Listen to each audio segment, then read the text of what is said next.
প্রিয় দর্শক, আমি হোয়াইট বোর্ডে দেখতে পাচ্ছেন দুইটি জুমলা লিখেছি। একটি হচ্ছে লা রজুলুন ফিদ্দার আর একটি হচ্ছে লা রজুলা ফিদ্দার। দুইটি জুমলার শুরুতে লা আসার কারণে দুইটি জুমলা হচ্ছে নফি অর্থাৎ নাবোধক। এখানে দুইটি জুমলায় নেগেটিভ অর্থ দেবে।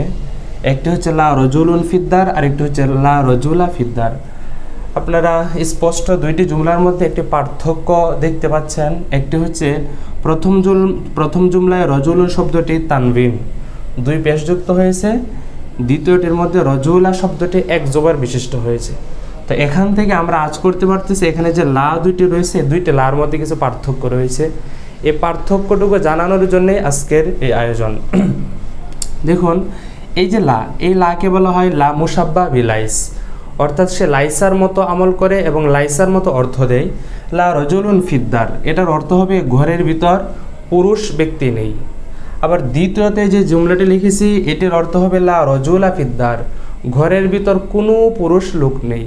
তাহলে এখান থেকে আমরা স্পষ্ট বুঝতে পারতেছি যে দুইটার মধ্যে পার্থক্য হচ্ছে প্রথম যে লা, এটাকে বলে লা মুসাব্বা বিলাইস। এই লাটুকু সব আফরাদকে নয়, অর্থাৎ কতক আফরাদকে নফি করবে। লা রজুলুন ফিদ্দার, ঘরের ভিতর পুরুষ লোক নেই। তার মানে এমন হতে পারে যে পুরুষ জাতীয় ছোট বৃদ্ধ অন্য কেউ থাকতে পারে।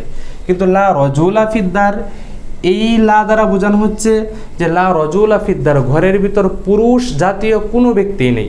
অর্থাৎ এই লাটুকু এসে সমস্ত জাতটাকে নফি করে দেবে।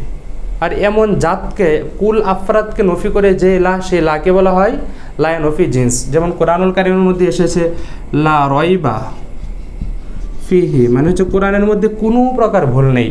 তো এখানে এই লা দ্বারা এই উদ্দেশ্য নয় যেটা সাম কতক আফরাদকে নফি করবে, এমন নয়, বরং এই লা দ্বারা উদ্দেশ্য হচ্ছে সমস্ত প্রকার ডাউট সন্দেহ কোরআনে কারীমের মধ্যে নেই।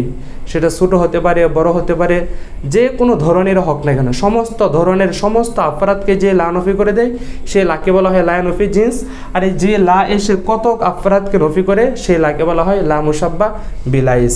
আর লা মুসাব্বা আমল করে সে তার পরবর্তী ইসিমকে রফা দেয় এবং তার পরবর্তী এবং তার খবরকে নসব দেয়। আর লা নফি জিন্স, সে তার ইসিমকে নসব দেয়, খবরকে রফা দেয়। এবং তার ইসিমটা যদি মুফরাদ হয় তাহলে অধিকাংশ সময় তার ইসিমটা মাবনি আলাল ফাতাহ, অর্থাৎ ফাতার উপর মাবনি হয়। আর খবরের ক্ষেত্রে তার জন্য যে একটা শিবে ফেল লাগে ওইটা মাহজুফ থাকে।